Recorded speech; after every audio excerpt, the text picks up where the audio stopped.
আগে তো খালি আমাদের অধিকার, আমাদের প্রাপ্য টাকা আটকাচ্ছিল, এখন আমাদের ভোটাধিকার সেটাও কেড়ে নিতে চায়। আগে মানুষ ভোট দিয়ে সরকার ঠিক করত, আর এখন সরকার ঠিক করছে ভোটকে দেবে। আপনি ভাবুন কোন পর্যায়ে দেশটাকে নিয়ে গেছে। 2021-এর নির্বাচন, 24-এর নির্বাচন, 23-এর পঞ্চায়েত।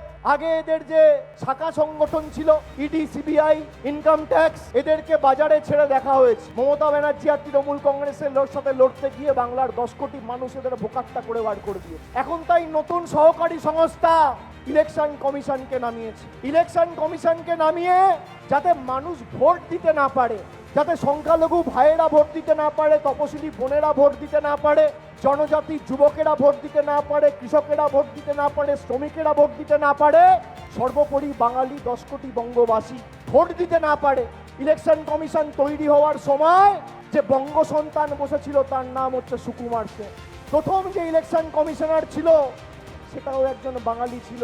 নরেন্দ্র মোদী আর অমিত শাহকে বলবো, ইতিহাসের পাতাটা একটু পাল্টে দেখুন, উল্টে দেখুন।